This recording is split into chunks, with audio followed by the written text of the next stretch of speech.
veio muito mais além do que todos nós, né? Foi ele aí, o mentor e organizador desse ato histórico que vai marcar com certeza não só as nossas vidas, mas também como a vida política de Mato Grosso. Vou pedir paciência, eu sei que quem ficou tem consideração em relação ao ato, e eu vou ler, tal como fui incluído de fazer, esse paralelo. Eu peço um pouquinho de paciência, que vai ser um pouco longo, desde já eu já vou avisando. São 45 anos a nos separar no tempo entre a Carta aos Brasileiros, contestando a ditadura militar e exigindo o Estado de Direito já, e a nova Carta aos Brasileiros e Brasileiras, que já chega perto de 1 milhão de assinaturas e que nos conclama a defesa do Estado Democrático de Direito. Separados no tempo, mas unidos na luta, estão brasileiras e brasileiros, imbuídos de muita coragem, atentos, firmes e fortes na defesa da democracia. Se a geração de 1977 não teve medo da tortura dos calabouços do DOI-CODE, não seremos nós que temeremos os ataques ou notícias mentirosas postadas na internet. Sim, na fronteira oeste do nosso grande Brasil, tivemos guerrilha e hoje temos resistência. Do Araguaia ao Pantanal, das margens do Rio Vermelho às terras indígenas da Serra do Roncador. Tem o mato-grossense o couro grosso, assim como o jacaré, o canto resiliente do quero-quero, o voo longo do tuiuiu e a ternura do tié sangue. Vamos à luta, das salas às ruas, das aldeias às porteiras, do campo à cidade, dos escritórios aos atos e do trabalho aos sindicatos. É hoje, 11 de agosto, no dia do advogado e do estudante. Mais do que parabéns, damos graças pelo presente e pelo futuro, mirando o exemplo da geração de 1977. É agora, com toda a legitimidade da sociedade civil organizada, que denunciamos em alto e bom som a farsa que se tenta repetir na sanha golpista e autoritária de uma ditadura militar. Ditadura que em abril de 1977 fechava o Congresso e baixava um pacote de medidas, entre as quais a chamada Constituinte do Alvorada, que tinha 1/3 dos senadores biônicos por serem indicados pelo presidente. Esse foi mais um ataque à legitimidade do processo eleitoral de escolha dos representantes políticos pelo voto, tal como hoje se perpetua quando usam e abusam de mentiras e negacionismo contra as urnas eletrônicas e o próprio Poder Judiciário brasileiro. Como, por exemplo, o fez agora o ex-membro expulso do Grupo de Fiscalização do TSE, Coronel Ricardo Santana, indicado pelo Ministério da Defesa. Mas em 1977 se ouviu nas ruas o grito dos estudantes e da classe trabalhadora pela libertação dos presos políticos, o restabelecimento das liberdades democráticas, e em outra carta se escreveu: hoje consente quem cala. A inflação correria o salário. Em julho de 1977, a reposição salarial foi o que levou a classe trabalhadora de volta à vida política nacional. O Sindicato dos Metalúrgicos, mobilizados pelo presidente Lula, pedia a RJA de 34%. Em agosto daquele ano, acontece a distribuição de 80 mil panfletos, convocando uma Assembleia Geral para a noite de 2 de setembro, que em cerca de 5 mil metalúrgicos lotaram o auditório do sindicato para decidirem sobre a greve.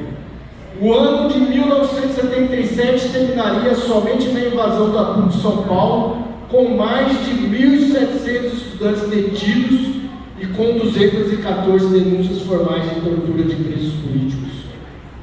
Assim como em todo o período da ditadura militar, um dos setores sociais mais torturados foi o meio sindical, pelo simples fato de se inspirar num pensamento político contrário ao dos militares.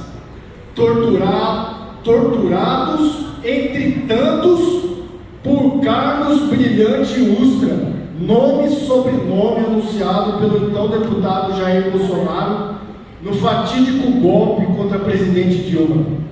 Mas é em 8 de agosto de 1977 que houve a leitura pelo professor Goffredo Teles Júnior da Carta aos Brasileiros nas arcadas do Largo de São Francisco, na Universidade de São Paulo, epicentro da mobilização estudantil paulista e da classe dos juízes. Documento histórico em que o passado e o presente se mostram juntos em palavras de indignação, mas sobretudo de esperança ao povo, pelo povo e com o povo brasileiro.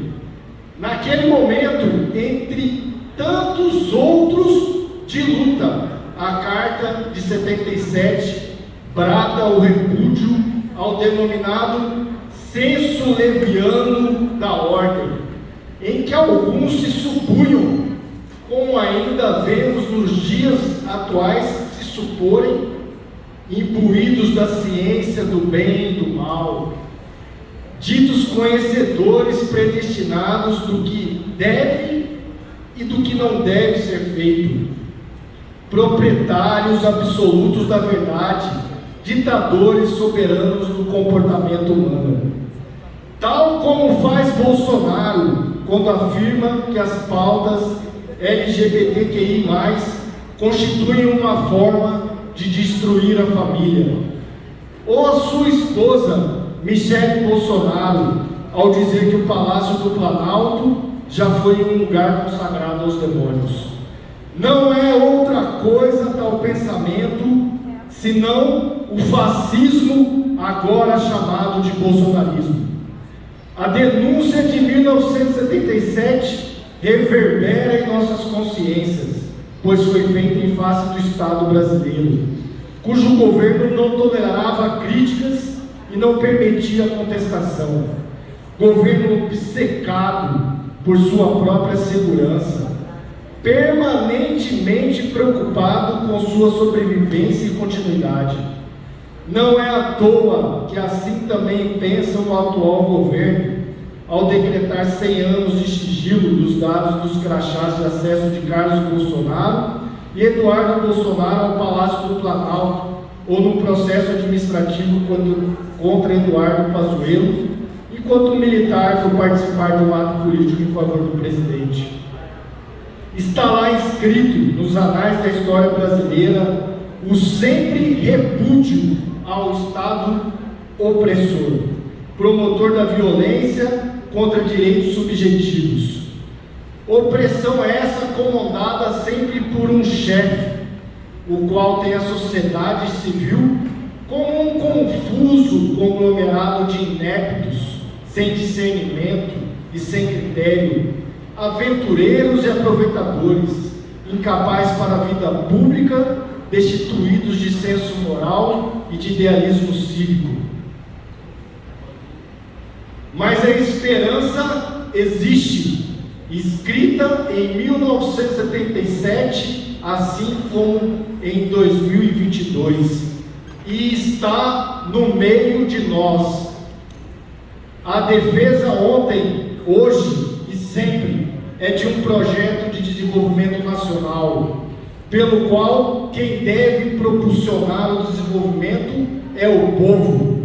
A Carta de 1977 é um ode à nação brasileira a ser sempre constituída com organização popular, com sindicatos autônomos, com centros de debate, com partidos autênticos e com veículos de livre informação.